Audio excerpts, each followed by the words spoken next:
A millionaire asked his daughter to choose a new mother, but she chose the cleaning lady after a stunning revelation when millionaire widower David Blackwood asked his daughter to choose a new mother from 5 hand-picked high society women. No one expected the outcome, certainly not the women themselves elegant, educated, and well-connected. And certainly not Keisha Williams, the quiet cleaning lady who, unbeknownst to all, had already won the heart of 7-year-old Emma. This woman shouldn't even be in the same room as us, hissed Victoria Ashworth, heiress to an oil fortune, as she watched Keisha silently gather shards of broken crystal from the marble floor of the Blackwood estate. The glass had shattered. During lunch, a minor accident caused by one of the 5 women competing to become David Blackwood's next wife. Yet the mess was left for Keisha, 28, to clean without acknowledgement or apology. She had worked at the Atlanta mansion for just 3 months that had already transformed Emma's grieving world. None of the women knew that every sneer, every whispered insult, every condescending glance was being watched and recorded. "Daddy, why are those women being mean to Keisha?" Emma had asked one morning.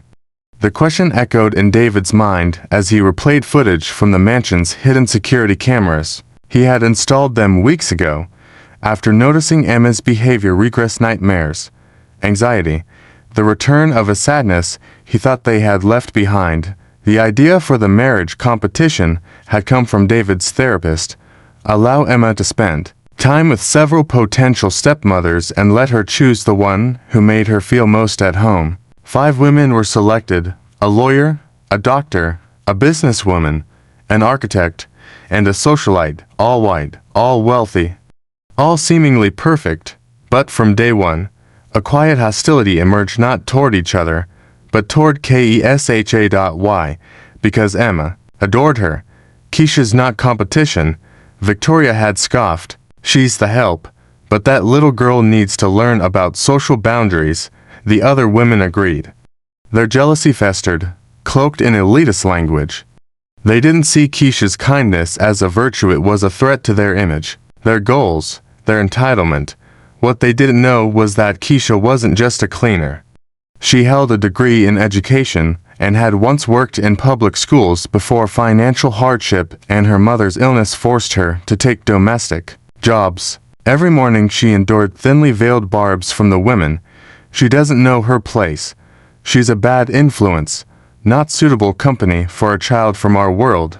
But Keisha had heard it all before. At 14, she had watched her own mother, also a housekeeper, be dismissed after 20 years of loyal service, simply because her employer's son had grown fond of her. The unspoken accusation. She had forgotten her place. Keisha never did. Behind her humility was a quiet resilience, sharpened by experience and pain. Her degree from Clark Atlanta University, in just a piece of paper. It was her refusal to be erased. She knew how to read people with precision, and more importantly how to wait for the right moment. One afternoon, as Keisha played hopscotch with Emma in the garden, the women met in secret in the private library. "We need to be strategic," Victoria whispered. "That woman is taking up emotional space that should be ours. David can fire her for cultural incompatibility," suggested Priscilla Montgomery, the corporate lawyer. "The problem is obvious," muttered Christina Hawthorne, the dermatologist. "She doesn't belong in our world." But Amanda Chase, heiress to a luxury hotel empire, said what they were all thinking. "The real issue, a black cleaning lady is outshining us, and the child is clinging to her." What they didn't know was that Keisha had grown up hearing exactly these kinds of conversations. She knew every euphemism, every excuse rich people used to dress up their cruelty in silk and silver. And she had never forgotten. Emma had. Emma didn't care about race or class or money. She cared that Keisha made her laugh, listened when she cried, and never treated her like a project or a prize. That same afternoon, Victoria intercepted Emma in the hallway. "Sweetheart, come play chess with us. I brought the set back from Paris just for you." "I don't know how to play chess," Emma said. "That's exactly why you need to learn," Priscilla interjected, blocking her path. "Keisha taught me checkers yesterday." Emma replied brightly. She said all games help you think better. The women were stunned silent. They had no idea that Emma had already made her choice, and David. He had the very next day. He called a family meeting. One by one, he confronted each woman with footage and audio recordings of their words and actions. Their performances crumbled in minutes. Then, he turned to Emma and said, "Sweetheart, who do you want to be your new mom?" Emma didn't hesitate. She walked straight to Keisha, took her hand, and said, "Her. She already is." What started as a competition between 5 women ended with a lesson none of them expected. Character, not class, defines who belongs. And in the end, the cleaning lady wasn't chosen because she cleaned well. She was chosen because she loved well. Christina exchanged a loaded glance with the others. "Sweetheart," she said, her tone smooth but patronizing, "not all games are the same. Some are better suited for certain people." Just then, Keisha appeared in the kitchen doorway, holding a tray of warm, freshly baked cookies. She had heard every word, but her face remained serene, almost maternal. "Sorry to interrupt," she said, her voice perfectly polite, not a note out of place. "Emma, your chocolate chip cookies are ready." The child's face lit up with pure delight. "Keisha, did you make the butterfly-shaped ones like you promised?" "I did, sweetheart," Keisha replied, smiling, "and I saved some extras for." After dinner, Victoria watched the exchange with thinly veiled irritation. The affection between Emma and Keisha was unmistakable and far too genuine. It only made her mission feel more urgent. "Keisha," Victoria said, testing the name as though it left a bitter taste in her mouth. "Don't you think you're getting a bit over-involved with Emma? We're here to help shape her development." Keisha met her gaze with a pleasant smile, but something steely flickered behind her eyes. "Of course, Miss Victoria. I was simply following Mr. Blackwood's instructions to keep Emma fed and happy." "Feeding is one thing," Amanda chimed in, her voice cool. "But forming emotional attachments is another. It might be wise to keep a more professional distance." "I understand," Keisha said, her tone still sweet but with an unmistakable undercurrent of warning. "I was always taught that caring for a child means giving them what they need when they need it." The response was calm, measured and far too intelligent for their comfort. The women stiffened. Beneath Keisha's gentle exterior was a sharpness they hadn't anticipated. That evening, David watched silently from his home office, the surveillance monitors casting a cold glow over his desk. The 5 women were huddled in the library, plotting their next move.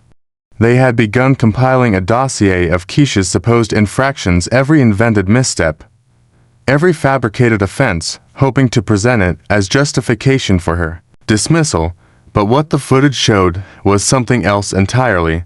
Video after video revealed Keisha as composed, professional, deeply attentive to Emma's emotional needs. In contrast, it exposed 5 grown women visibly threatened by the natural bond between a child and her caregiver. Even more troubling was a new pattern David had begun to see: subtle sabotage, planted doubts, passive-aggressive comments meant to shake Emma's trust in Keisha, traps designed to make her look incompetent. That night at dinner, the truth finally broke the surface. "Daddy," Emma said, her voice clear and innocent, "why don't the ladies like Keisha?" The question landed like a grenade. Forks paused midair. Wine glasses froze in hands. "What a strange thing to say." "Sweetie," Victoria replied, forcing a tight smile. "Of course we like all the staff." "That's not true," Emma said. "Simply, I heard you say she doesn't know her place." David felt the blood drain from his face. "Emma," he asked slowly, "where did you hear that?" "This morning. In the library. They were talking about making Keisha go away." The silence that followed was deafening. 5 elegant, educated women so skilled at navigating social situations suddenly found themselves speechless, undone by the unfiltered honesty of a child. "You must have misunderstood, darling," Priscilla said quickly. "Adult conversations can sound confusing." "No," David interrupted, his voice quiet but firm. He wasn't looking at Emma. He was studying the women's faces, and every expression confirmed what he already knew. His daughter hadn't misunderstood a thing. And worse still, he realized Emma wasn't the only person they had underestimated. With each insult, each attempt to diminish her, Keisha had only grown stronger, not louder but stronger. Her calm was not submission. It was control. Her silence wasn't fear. It was restraint. They hadn't broken her spirit, they had fed it. And that night, before the house even stirred, Keisha rose 2 hours early and dialed a number from the quiet annex where she lived. Her older sister Diane picked up on the second ring in Washington, D.C. Keisha, "What's wrong? You never call me this early. I need your help," Keisha whispered, staring out at the darkened windows of the mansion. "Remember, your contacts from when you worked at the Department of Education. Diane Williams Johnson, Howard alumna, trained journalist, and current CNN producer, immediately caught the urgency in her sister's voice. "What's going on?" she asked. Keisha didn't hesitate. "I'm being targeted. 5 rich women are trying to push me out, and I need ammunition." For the next 20 minutes, Keisha recounted everything, every microaggression dressed as concern, every strategic slight disguised as etiquette. And Diane listened, taking notes, her jaw tightening with each detail. The women of Blackwood Mansion were about to find out what happened when you mistake quiet dignity for weakness and when you underestimate a woman who knows how to fight with the truth. Diane sat in silence, her journalist's instincts immediately identifying the familiar patterns, systemic discrimination cloaked in civility. She'd investigated cases like this for years, but hearing it from her own sister made it personal. "Keisha," she said softly, "are you sure you want to go to war with them? These women have power, connections, money, influence." "I'm sure," Keisha answered, steady and unshaken. "Our mother spent 30 years serving people like this, being disrespected, ignored, discarded. I'm not going to live that cycle again. Not when I have Emma to protect." The mention of Emma changed everything. Diane knew her sister's heart. She'd spent years helping traumatized children in public schools. That bond with Emma wasn't part of some strategy, it was real, rooted in love and healing. Diane's tone shifted. "All right," she said. "Give me their full names. I'll get you what you need. Give me 48 hours. At the same time, David had begun his own quiet inquiry. Unsettled by what he'd witnessed on his security feeds, he discreetly hired Marcus Thompson, a private investigator known for unearthing the skeletons of high society. What Marcus uncovered was damning. Victoria Ashworth had been expelled from two philanthropic boards after serious financial irregularities quietly swept under the rug by her family's oil fortune. Priscilla Montgomery had faced multiple labor lawsuits from former employees, most alleging harassment and racial discrimination. Cases settled out of court with ironclad NDAS. Christina Hawthorne had lost her medical license in 2 states before quietly re-establishing herself in Georgia. Rebecca Sterling had been the subject of a federal audit for tax evasion, and Amanda Chase. 3 separate lawsuits were pending from ex-employees of her luxury hotel chain, each citing a toxic, racially hostile work environment on a secure line. Marcus laid it out. "Mr. Blackwood, these women aren't just entitled, they're serial abusers of power. They use their privilege to harm and erase people who can't fight back." Inside the mansion, the candidates had escalated their attacks. Victoria convened a private meeting in Priscilla's bedroom, her tone sharper than ever. "We need to be surgical," she said. "Every misstep, every overreach, we document it all. David is logical. If we present a well-organized case, he'll have no choice but to let her go."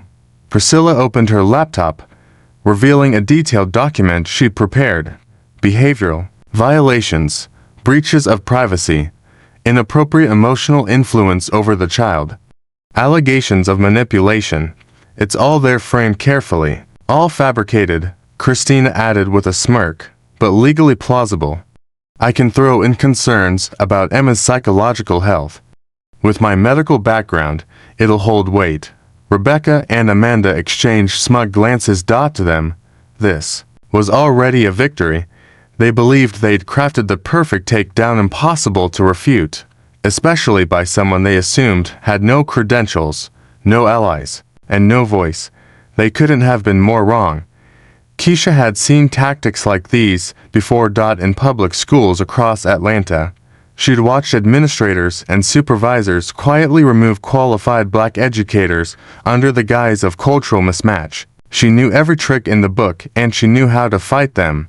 That afternoon, while dusting David's office, Keisha noticed a freshly printed document sitting unattended on the printer tray. She hesitated, then read. Each accusation was more malicious than the last, harmless gestures of care twisted into sinister insinuations, her kindness weaponized, her intentions distorted. But instead of fear, a quiet clarity settled over her. It was the same steel she'd forged as a teenager, when her mother was fired for becoming too close to the children she'd cared for like her own. The same resilience born from watching injustice in real time and learning not to crumble. That night, after tucking Emma into bed, Keisha made another call. This time to her former mentor from Clark Atlanta University, Dr. Angela Morrison, a nationally recognized expert in child psychology and emotional trauma. Professor Morrison, Keisha began, voice low and measured, "I need your professional help. There's a child here, Emma. She's caught in the middle of something that could deeply harm her. I need to protect her." Double quotes. Dr. Morrison didn't hesitate. "Keisha, are you asking for a formal psychological evaluation?" "Yes, one that can hold up in any court, under any scrutiny. I need it airtight." For 40 minutes, they mapped out a plan, not just a defense, but a counter-strike, armed not with outrage, but with data, credentials, and credibility. Everything Keisha's opponents believed she lacked. The next morning, the cruelty reached a new low. Emma's favorite teddy bear, a cherished gift from her late mother, had gone missing. The entire mansion was turned upside down, until Victoria discovered it in the unlikeless place, Keisha's closet. With a triumphant smile, she presented the bear in front of Emma, who burst into tears. "Emma, darling," Victoria said sweetly, "look what we found." In the staff quarters, the little girl turned to Keisha, eyes brimming with confusion and betrayal. "Kesha. Why did you take my teddy bear?" Keisha knelt down, keeping her voice gentle. "I didn't take it, sweetheart. Someone must have put it there. Maybe it was just a mistake." But David, watching the scene unfold via the security feed, saw what Keisha wouldn't say. It wasn't a mistake. It was a trap. And it had just snapped shut. Priscilla feigned disbelief, turning to Emma with a syrupy tone. "Sweetheart, are you sure you didn't leave your teddy bear in the staff room?" Emma shook her head, tears sliding down her cheeks. "No," she whispered. "He always stays on my bed." Christina knelt down beside her, adopting a falsely soothing voice. "Sometimes, darling, different kinds of people take things that don't belong to them. Not always because they're bad. Sometimes just because they want to have nice things." At that moment, David saw something extraordinary unfold. Keisha didn't flinch.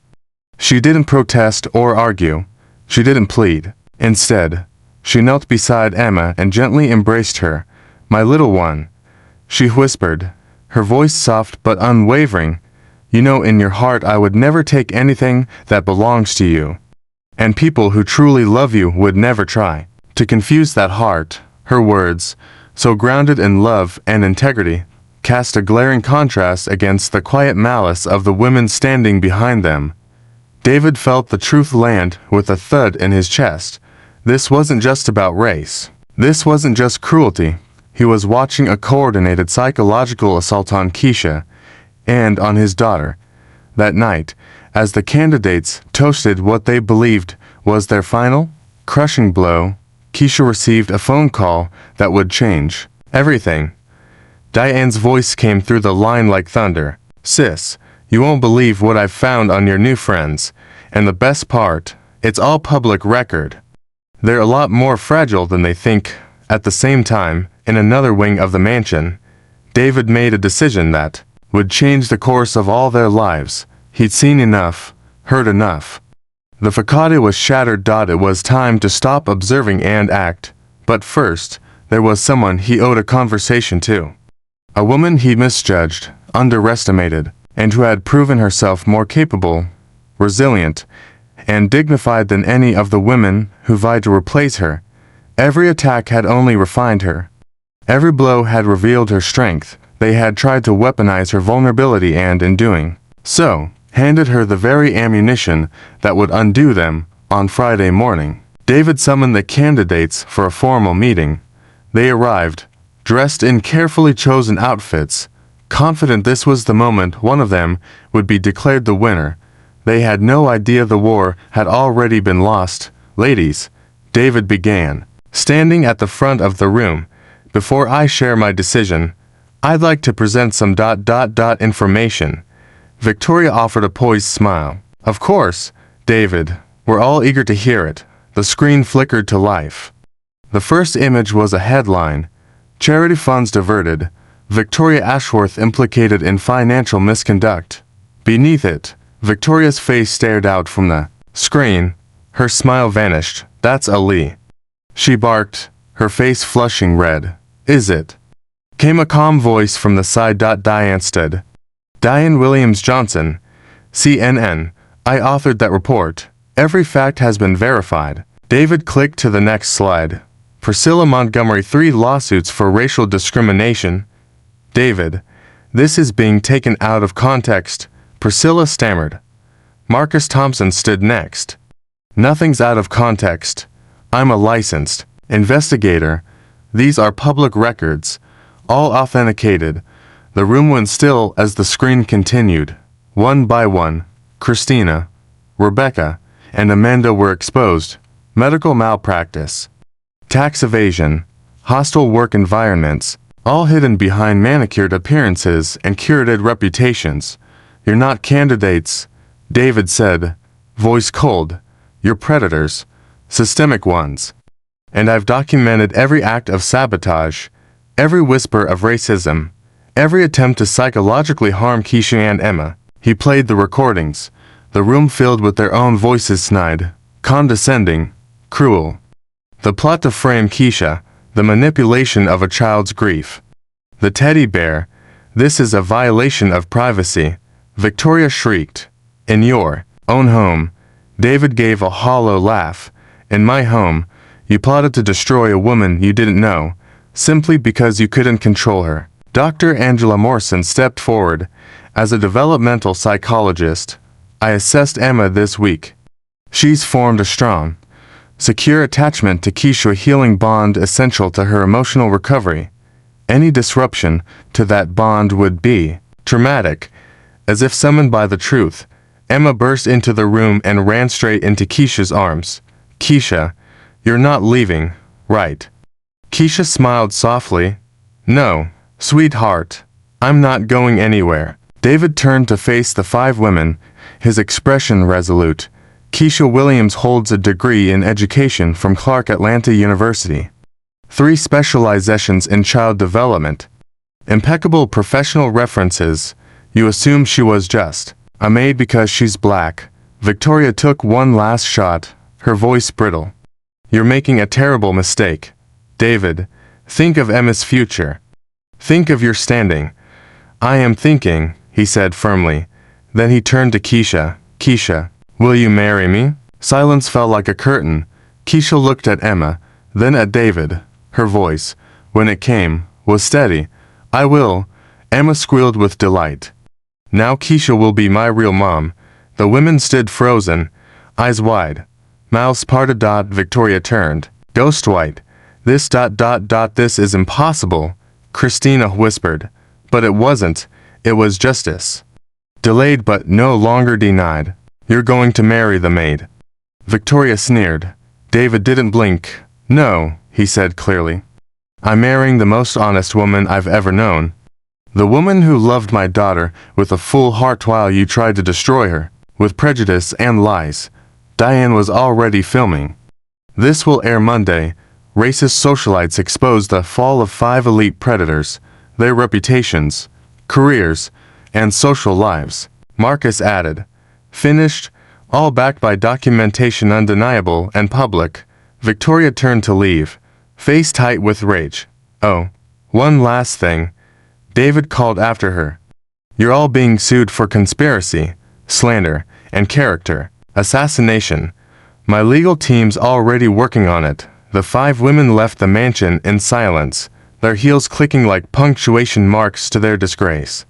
Outside, cameras flashed. Journalist Diane had tipped off, waited eagerly. Their phones buzzed relentlessly with calls from clients, family, and friends who had seen the news already exploding on social media. Inside, Keisha stood still, serene, composed. Emma cradled in her arms. Thank you, she said softly, to David, for believing in me. No, he replied, kissing her forehead. Thank you for showing me what really matters. While the former socialites faced ruin, something far more powerful was taking shape. A family. One built not on image, but on truth, respect, and love. A quiet revolution in plain sight where dignity triumphed over hate. 2 years Lauderdale's Expose had become a national case study on racial bias, taught in journalism and law schools across the country. The consequences for the 5 women were swift and irreversible. Victoria Ashworth lost her inheritance after the embezzlement scandal came to light. She now works retail in a department store, regularly recognized by customers who whisper and point. Priscilla Montgomery was fired from her law firm and had her license suspended indefinitely. Rebecca Sterling filed for bankruptcy after all her architectural clients cut ties. Christina Hawthorne closed her clinic and moved states under a different name. Amanda Chase was forced to sell off her hotel empire to cover mounting lawsuits from former employees. Meanwhile, Keisha thrived. Encouraged by David, she completed her master's degree in special education and launched a foundation in Emma's name offering scholarships to underprivileged children in the arts, music, dance, painting, spaces for healing, hope, and self-expression. Mom Keisha, look what I learned on the piano today, Emma called one afternoon, bounding into the house. At just 9 years old, Emma could play 3 instruments and spoke fluent Portuguese thanks to lessons from Keisha's grandmother, who now lived in the mansion with them. Their home was alive with love, laughter, and the pitter-patter of little feet. 6-month-old David Jr. slept peacefully in Keisha's arms as she sorted through thank you letters from families whose lives had been changed by the foundation. Another one, David said, handing her an envelope from a mother in Detroit. Her son just got a full scholarship to study violin. Keisha smiled, remembering the question Emma had asked just days before. Why did those ladies want to send me away? She pulled her daughter close and said gently, some people are born with everything, and they think that makes them better than others. But the truth, people like that always destroy themselves because kindness and cruelty can't live in the same heart. On national television, David was once asked about his controversial decision to marry Keisha. Controversial? He laughed. I married an educated, brilliant woman who rescued my daughter from depression and taught me the true meaning of family. If that's controversial, then the problem to me it's society, the host pressed. But what about the social differences? What differences? David said, turning to the camera.